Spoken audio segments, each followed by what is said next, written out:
உலகெங்கும் இருக்கும் ritual tax Tamil நேயர்கள் அனைவருக்கும் எனது இனிய வணக்கம். நான் உங்கள் டிஜே சுந்தரபாண்டி, சிவகாசியிலிருந்து. நல்ல காலம் இனிய நிகழ்ச்சி மூலமாக உங்களை சந்திப்பது எனக்கு மிகப்பெரிய மகிழ்ச்சி. 2025 மார்ச் மாதம் 29ஆம் தேதி நடைபெறுகின்ற சனி பயிற்சி கொட்டி கொடுக்க வருகிறார். அள்ளி அப்படியே கொட்டி தூக்கி போட்டு கொடுக்க போகிறாரு. யார் யாரெல்லாம் எடுக்க முடியும், யார் யாரெல்லாம் வச்சு பொக்கிஷம் பாதுகாக்க முடியுங்கிறது உங்கள் கையில் தான் இருக்குது. ஸோ அதனுடைய செயல்பாடுகள் அப்படிங்கிறத பற்றி நம்ம பார்க்க போகிறோம். அதற்கு முன்னாடி ஷார்ட் அண்ட் ஸ்வீட்டாக சனி பகவான்னா யார், சனி பகவானுடைய செயல்பாடு என்ன, சனி பகவான் இயல்பான தன்மை என்னன்னு தெரிஞ்சுக்குவோம். சனி பகவான் நவகிரகங்களில் 7 கிரகங்கள் தான் கிரகங்கள். 2 கிரகங்கள் பார்த்திங்கன்னா நிழல் கிரகங்கள் என்று பாவ கிரகங்கள் நிழல் கிரகங்கள் சொல்லி குறிச்சிடும். ஸோ இந்த 7 கிரகங்களில் ரொம்ப ஸ்லோவாக அப்படியே மெதுவாக நகர்ந்து போகிற கிரகம் தான் சனி பகவான். அதனால தான் யாருக்குமே ஒரு ராசியில் அதிகப்படியான நேரம் ஒதுக்குறதுக்கு யாருக்குமே அனுமதி கொடுக்கல. ஆனால் சனி பகவானுக்கு மட்டும்தான் என்ன பண்ணுறாங்க, 2.5 வருஷம் நீ ஒரு ராசியிலேருந்து அப்படியே மெதுவாக போ அப்படின்னு சொல்கிறாங்க. ஸோ அப்போ இந்த சனி பகவான் ஒரு ராசிலேருந்து இன்னொரு ராசியை கிடக்கு 2.5 வருஷம் எடுத்துக்கிறாரா? மொத்தம் எத்தனை ராசி? 12 ராசி. அப்போ 12 ராசிக்கு இப்போ மேஷம் முதல் வச்சுக்கோங்க, மேக்ஸிமம் மேஷம் முதல் அவர் மீனம் வரை சுற்றி வர்றதுக்கு 30 வருடம் ஆகுது. திரும்பி மேஷம் மீனம் வரைக்கு 30 வருடம் ஆகுது. அதனால தான் ஒரு வார்த்தை கேள்விப்பட்டிருப்பீங்க, முன்னாடி பழமொழியில் சொல்லுவாங்க பார்த்துருக்கீங்களா, 30 வருடம் கெட்டு போனதும் இல்லை, 30 வருடம் மிகப்பெரிய வாழ்க்கையில் வாழ்ந்தவனும் இல்லை. அதை யாரை வச்சு சொல்லியிருக்காங்கன்னா சனி பகவானை வச்சு தான் சொல்லியிருக்காங்க, வேறு யாரை வச்சு சொல்லலை. மற்ற கிரகங்கள்லாம் பார்த்திங்கன்னா அப்படியே ஒரு வருஷத்தில் அப்படியே ட்ராவல், ஒரு மாதத்தில் ட்ராவல், 10 நாளில் ட்ராவல், ஒரே நாளில் 1.5 நாளில் 2.5 நாளில் ட்ராவல் பண்ணுற கிரகங்கள்லாம் இருக்க தான் செய்யுது. ஸோ இந்த ட்ராவலில் அதிகமாக டைம் எடுத்துக்கிறனால சனி பகவான் எடுத்துக்கிறனால தான் 30 வருடம் வாழ்ந்தவனும் இல்லை, 30 வருடம் வீழ்ந்தவனும் இல்லை என்ற பழமொழி உறுதியாக சனி பகவானுக்கு மட்டுமே பொருந்தும். இதுதான் உண்மை. அப்போ மந்தகாரனாகிய சனி பகவான் ராசியை விட்டு ராசியை கடக்கிறாரு. அப்போ அவர் என்னென்ன விஷயம்லாம் ஒரு ராசியிலேருந்து கொடுத்துருப்பாரு, என்னென்ன விஷயம்லாம் நிலைநிறுத்தியிருப்பாருன்னா, யாரெல்லாம் கெட்டது யாருக்கும் தெரியாமல் நம்ம மட்டும்தான் ரொம்ப பெரிய அறிவாளி, தப்பு செஞ்சால் தப்பிச்சிடலாம், இங்கே என்ன சட்டத்துக்கு தெரியவா போகுது, அரசாங்கத்துக்கு தெரியவா போகுது, பொண்டாட்டிக்கு தெரியவா போகுது, பக்கத்து வீட்டுக்காரிக்கு தெரியவா போகுதுன்னு தன்னால் முடிஞ்ச தப்புகளை மிகப்பெரிய திறமைசாலியாக செய்து கொண்டு இருக்கிறார்களோ, உன் தப்பு இதாண்டா, உனக்கான தண்டனை இதாண்டான்னு சொல்லி உடனே கொடுத்துருவார் சனி பகவான். அதெல்லாம் யார் பாரபட்சம்லாம் பார்க்க மாட்டார்.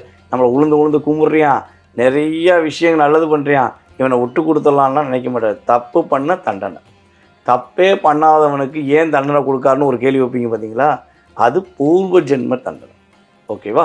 ஸோ அப்போ இது பூர்வ ஜென்ம தண்டனையில் நம்ம தப்பிக்க வழி இருக்கான உறுதியாக இருக்குது. அந்த தப்பிக்கிறதுக்கான வழிகள், வழிபாடு முறைகள், பரிகார முறைகள், தான முறைகள் என்ன அப்படிங்கிறது பார்க்கணும்ல. வாங்க உங்கள் ராசிக்கான வீடியோவில் போய் பார்ப்போம். தெளிவாக பார்த்தோம்னா புரிதலுடன் சொல்கிறேன். புரிஞ்சுக்கிட்டவங்க வாழ்க்கையில் வெற்றி பெறுவீங்க, புரியாதவங்க திரும்பியும் மறுபடியும் வீடியோ பார்த்துக்கிட்டே இருங்க. புரியும் போது சனி பகவான் உங்களுக்கு அருள் புரிவார், வெற்றி பெறுவீங்க. வாழ்க நலமுடன்.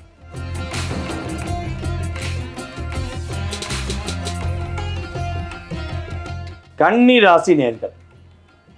கன்னி என்றாலே கலகலப்பு, கன்னி என்றாலே மிதுமிதுப்பு, அப்படியே மினுமினுப்பாகவே சுற்றுவீங்க, கலகலப்பாகவே சுற்றுவீங்க. ஆனால் இந்த கிட்டத்தட்ட 1.5 வருடமாக அது காணாமல் போச்சு.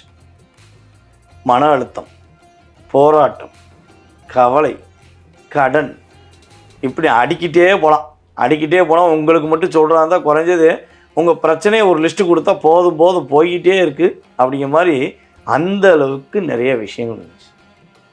அப்போ அந்த அளவுக்கு ஒரு பிரச்சனைகளை எதிர்கொண்டு ஏமாற்றத்தை சந்தித்து கொண்டிருந்த கன்னி ராசினியர்களுக்கு கொட்டி கொடுக்கும் சனி பகவான் என்னென்ன விஷயங்கள்லாம் அள்ளி கொடுக்க போகிறான்னு பார்க்க போகிறோம். என்னென்ன விஷயங்கள மாற்றத்தை கொடுக்க போகிறான்னு பார்க்க போகிறோம். கன்னி ராசினியர்களுக்கு சனி பகவான் 6ஆம் இடத்துலேருந்து 7க்கு போகிறார். 5க்கும் 6க்கும் அதிபதியான சனி பகவான் 7ஆம் இடத்துக்கு போகிறார். உங்கள் ராசிக்கு 7ல் சனி பகவான் உட்காரனால என்னென்ன நன்மையெல்லாம் உங்களுக்கு கிடைக்க போகுது அப்படிங்கும்போது, இவ்வளோ நாளாக இவ்வளோ கஷ்டப்பட்டு இவ்வளோ போராடி தூக்கமே இல்லைங்க, நிம்மதியான தூக்கம் இருக்குமா, நிம்மதியான பயணங்கள் இருக்குமா, ஆனால் எனக்கு அது எப்போ இருக்கும் அப்படின்னு நீங்கள் எதிர்பார்த்து காத்திருந்தீங்க பார்த்தீங்களா, இனிமே உங்களுக்கு நிம்மதியான தூக்கம் உண்டு, வேலையில் இடமாற்றம் உண்டு, அந்த இடமாற்றம் ப்ரமோஷனோட கிடைக்கும். பதவி உயர்வுடன் வேலையில் இடமாற்றம் கிடைக்கும். அரசாங்க வேலைக்கு முயற்சிகள் எடுத்தீங்கன்னா வெற்றி பெறுவதற்கான வாய்ப்புகளை சனி பகவான் கொடுக்க போகிறாரு. கன்னிராசியில் உள்ள பெண்கள் தேவையில்லாமல் யாரோ மற்றவர்களுடைய பிடியில் மாட்டிக்கிட்டு முழிச்சுக்கிட்டு கவலைப்பட்டுக்கிட்டு இருந்த கன்னிராசி பெண்களுக்கு கவலைகளை மறந்து மகிழ்ச்சிகளை கொடுப்பதற்கான அற்புதமான சூழ்நிலைகளை சனி பகவான் கொடுக்க போகிறார். முயற்சி எடுத்து போராடி முடியவில்லை என்ற எண்ணத்தில் இருந்த கன்னிராசிக்காரங்களுக்கு முயற்சியில் வெற்றியை கொடுக்க போகிறார்.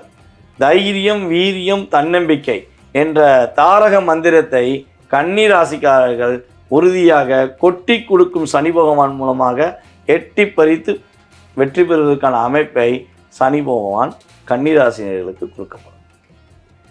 உங்களை விட வயது குறைந்த உங்களுடைய சகோதர சகோதரிகள் உங்களை எவ்வளோ காயப்படுத்தியிருப்பாங்க, எவ்வளோ கஷ்டப்படுத்தியிருப்பாங்க. இதில் நீங்கள் எவ்வளோ மன போராட்டத்தில் இருந்திருப்பீங்க. இனிமேல் அந்த போராட்டத்துக்கு விடிவு காலம் கிடைக்கும்.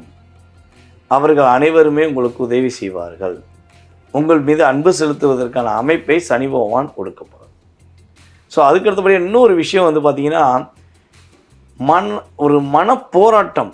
இது நீங்கள் செஞ்ச விஷயத்தை விட மற்றவர்கள் உங்களை செய்ய தூண்டின விஷயந்தான் அதிகம். துரோகத்தால் தான் விழுந்திருப்பீங்க. இந்த 2.5 வருஷத்தில் கன்னிராசிக்காரங்க தன்னோட சுய சிந்தனையில் செஞ்சேன், ஒரு வன்மத்தில் செஞ்சேன் அப்படின்னா கிடையவே கிடையாது. உங்களை அந்த வன்மத்தை தூண்டக்கூடிய விஷயங்களை கூட இருப்பவர்கள் துரோகம் மூலமாக ஏற்படுத்தினாங்க. ஸோ அதனால நீங்கள் கஷ்டப்பட்டீங்க. வண்டி வாகனங்களை கரெக்டாக ப்ராப்பராக போய் நீங்கள் நேராக போனாலும் எதுக்கு வரவன் அடித்து தூக்கி போட்டு கீழே போட்டு போயிருப்பான். அவன் நல்லா போயிருப்பான், நீங்கள் கஷ்டப்பட்டுருப்பீங்க. ஸோ இந்த போராட்டம்லாம் நீங்கள் அதுக்கான செலவுலாம் ரொம்ப அதிகமாக இருக்கும். ஸோ அதுலேருந்து விடுவு காலத்தை சனி பகவான் உங்களுக்கு கொடுக்க போகிறார். கணவன் மனைவி ஒற்றுமை சம்மந்தப்பட்ட விஷயங்களில் மட்டும் யார்ட்டையும் எதையும் ஷேர் பண்ணாதீங்க.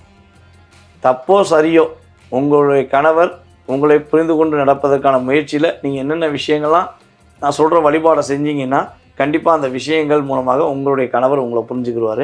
உங்கள் மனைவியாக இருந்தாலும் உங்கள்கிட்ட அன்பாக நடந்துக்கிடுவாங்க. ஸோ இதை நீங்கள் வெளிப்படையாக யார்ட்டையா ஷேர் பண்ணிங்கன்னா மிகைப்படுத்தி காட்டி உங்கள் 2 ஒரு பிரச்சனையை உண்டு பண்ணிடுவாங்க. அப்போ அங்கே சந்தோஷம் அடிபட்டு போயிடும். அதேபோல் கிட்டத்தட்ட கன்னிராசியில் உள்ள நேர்கள் தன்னுடைய தாயார் உடல் ஆரோக்கியம் சம்மந்தப்பட்ட விஷயங்களில், தாயாருடைய பேச்சுவார்த்தை சம்மந்தப்பட்ட விஷயங்களில் கண்டிப்பாக மே மாதத்துலேருந்து ஜூன் மாதம் வரையும் கவனமாக இருக்கும். ஸோ கிட்டத்தட்ட ஏப்ரல்லேருந்தே ஸ்டார்ட் ஆகிடுச்சு. ஏப்ரல்லேருந்து ஜூன் மாதம் வரையும் கவனமாக இருந்தீங்கன்னா பாதிப்பு கிடையாது. இவ்வளோ நாளாக சந்தோஷம் எங்கேன்னு தேடி அலைஞ்சிங்கள, ஜூன் மாதத்துக்கு மேலே கண்டிப்பாக சந்தோஷம் உங்களை தேடி வரும். அதை நீங்கள் முழுமையாக ஆளுமை கொள்ளக்கூடிய ஆற்றல் செயல்பாடுகள் உங்களுக்கு ஏற்படும். ஸோ நீங்கள் கவனமாக இருக்க வேண்டிய விஷயம் என்னன்னு பார்த்தீங்கன்னா, யாராவது உங்களை இதை நம்பி செய்யி, இந்த பிஸ்னஸ் பண்ணு, இந்த ஷேர் மார்க்கெட் பண்ணு, ஸோ இதில் 2 அதாவது 1 கொடுத்தா 2 வரும், 3 கொடுத்தா 5 வரும் அப்படின்னு சொல்லி உங்களை இரட்டிப்பான விஷயங்களை வார்த்தைகளை கூறி ஏமாற்ற முயற்சி பண்ணால் தயவு செய்து ஏமாற்றணும். நிதானமாக முடிவெடுங்க, அவசரப்படாதீங்க. வெற்றிகள் உங்களுக்கு அற்புதமாக காத்திருக்கு.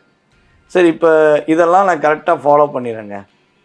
எனக்கு சனி பகவானுடைய பார்வை மூலமாக, அதாவது சனி பகவான் உங்கள் ராசியை பார்க்காரு, உங்கள் ராசிக்கு 7ஆம் இடத்தை பார்க்காரு, அதுக்கடுத்து பார்த்திங்கன்னா உங்கள் ராசிக்கு 9ஆம் இடத்தை பார்க்காரு. அப்போ அவருடைய பார்வையின் மூலமாக ஏற்படுகின்ற பாதிப்புலேருந்து தப்பிக்க வழி என்ன அப்படின்னா ஒரே ஒரு விஷயந்தான். உங்கள் கூட உள்ள பெண்களில் யாராவது, உங்களுக்கு தெரிந்த பெண்களில் அல்லது உங்கள் கூட உள்ள பெண்களில் யாராவது திருமணத்துக்கான முயற்சிகள் எடுத்து அந்த முயற்சியில் பணம் விஷயத்தால் நின்றுச்சு, அதனால் நான் கஷ்டப்படுறேன் அப்படின்னா நீங்கள் அவங்களுக்கு ஏதாவது முடிஞ்ச உதவி செய்யுங்க. சுமங்கலி பெண்களுக்கு உங்களால் முடிஞ்ச அளவு ஏதாவது உதவி செய்யுங்க. அல்லது இந்த திருக்கல்யாணம் நடக்கும் பார்த்தீங்களா, திருக்கல்யாணம் நடக்கும்போது சுமங்கலி பெண்களுக்கு மஞ்சள் குங்குமம் கோவிலில் போய் தானமாக கொடுங்க. ஸோ இதெல்லாம் நீங்கள் கரெக்டாக ஃபாலோ பண்ணும்போது கன்னிராசியில் உள்ள பெண்களாக இருந்தாலும் சரி, ஆண்களாக இருந்தாலும் சரி, இந்த வழிபாடு முறைகளையும் இந்த பரிகார முறைகளையும் கரெக்டாக நீங்கள் ஃபாலோ பண்ணும்போது உங்களுடைய வாழ்க்கையில் கொட்டி கொடுக்கும் சனி பகவான் மூலமாக அனைத்து விதமான அற்புதமான ஆற்றல்களையும் நீங்கள் முழுமையாக பெற முடியும் என்பது நிதர்சனமான உண்மை. ஸோ இப்போ நம்ம சொன்ன எல்லாத்தையுமே உங்களுடைய கன்னி ராசிக்கு கோச்சார ரீதியான பலன்கள். ஸோ உங்கள் சுய ஜாதகத்தை நீங்கள் முழுமையாக தெரிஞ்சுக்கணுன்னா கீழே உள்ள வாட்ஸ்அப் நம்பருக்கு டீட்டெயில்ஸ் அனுப்பிவிடுங்க. உங்களுக்கு முழுமையான விவரங்களை தர நான் காத்திருக்கிறேன். வாய்ப்பளித்த நல்ல உள்ளங்களுக்கும் இந்த வீடியோவை பார்த்து கொண்டிருக்கும் அன்பார்ந்த கன்னிராசினியர்கள் அனைவருக்கும் பணிவான வணக்கத்தை கூறி விடைபெறுகிறேன். நன்றி, வணக்கம். நான் உங்கள் டிஜே சுந்தரபாண்டி, சிவகாசியிலிருந்து. நன்றி.